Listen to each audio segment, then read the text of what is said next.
Hello, everyone. Welcome to the Dr. Neil Real Deal Psychologist video podcast, vlog, whatever this is. So I just enjoy doing it. It's a few minutes of my time that I enjoy hanging out outside in my backyard here in a beautiful west side of the Phoenix area here in Arizona.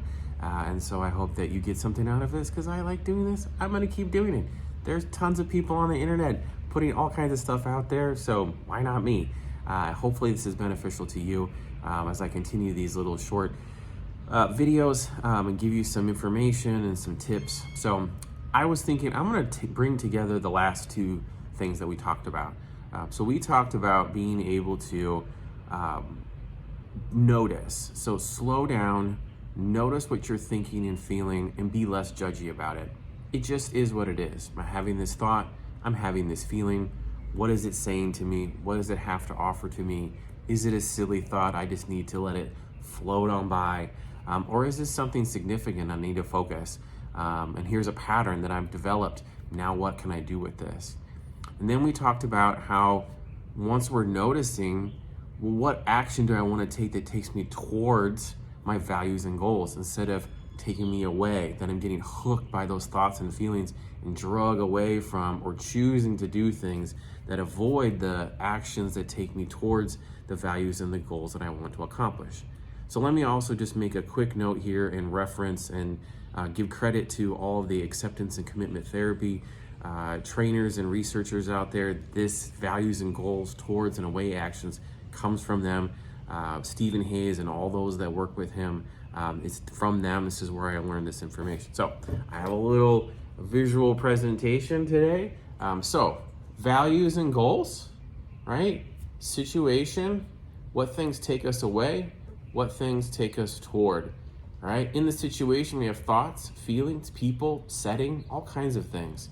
So when I slow down, I can notice these. Otherwise, I operate on autopilot. And when I operate on autopilot, when I operate on autopilot, I go away from my goals. When I notice and focus, right, not be judgmental, I can move towards what action helps me move towards the goals. So we want to bring these things together, but it starts with awareness. Slow down, focus, what's happening, take a deep breath.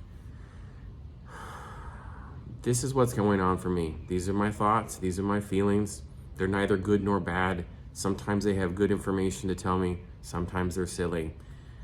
Now, what do I want to do? What action do I want to take me towards that value, towards the goal? And what things are dragging me away? I need to stop doing these things. I need to go this direction instead. You'll say, Neil, this is really hard. I'm going to say, yeah, it is really hard. So simple, kind of silly example. Last night, out there coaching Little League with a bunch of like 9 to 12-year-olds, right? Trying to manage the little guys, have an assistant coach, but they're still little guys at 8 o'clock at night, right? They're a little handful to kind of manage. So try to keep the lineup straight, get them all playing time, let them have fun, make sure they're going the right direction, teach them some skills, manage the rules, all those kinds of things as you're doing along. And as an adult, you're tired. You've worked all day and you're out here trying to do the best you can. You have your own thoughts and feelings. You have all the things that you brought with you during the day. And I did. Some things were disappointing for me. Some things were tough for me yesterday.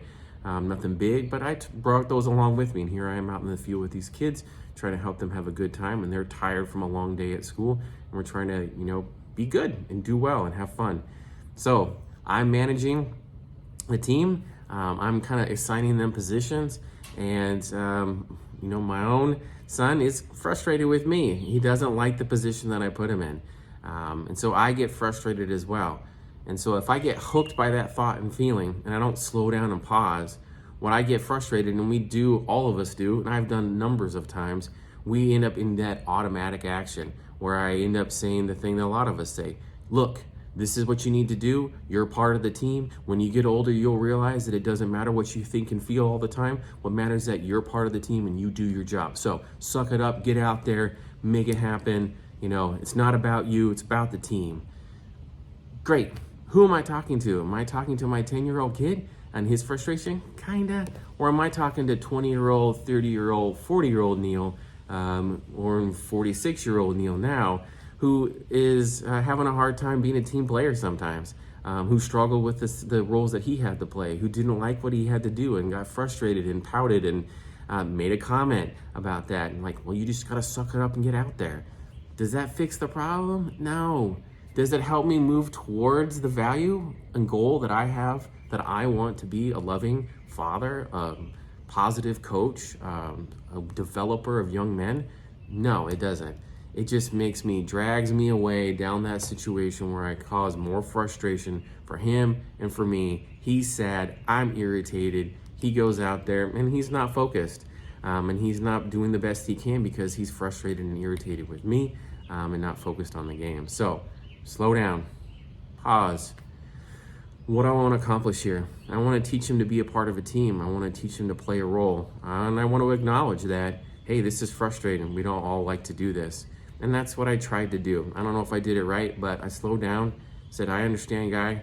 I know this is frustrating. I know this is not the position you'll want to play. You'll eventually get to play the position you want to play later on in the game or in the next game. Right now, I really need you to play left field. That's where you can help the team best. Let's get out there and try to make it happen. Did it make him feel better? I don't know. But it didn't cause me to go dragging away down this argumentative, negative, put down type of a situation, and explaining to him adult behavior, what it's going to be like when you're an adult. He doesn't care. He's 10. All right. What I need to do is just be kind, explain the situation, encourage him to do his best, have that expectation. No, this is what you're going to do, and we're going to move forward. And so that's what I tried to do. So slow down, notice, see what's going on. How is this action taking me away? How is this action moving me forward towards those values and goals you have? So next time, let's talk about defining values and goals. I think that'll be helpful. We'll do that. But have a great day here on Thursday. It's beautiful outside. If you're here in Arizona, it's a nice day. It'll be a little bit warm here mid-October, but it's nice. It's sunny. I hope you have a wonderful day, and I hope that this was helpful for you. Signing off as Neil, the Real Deal Psychologist. Later.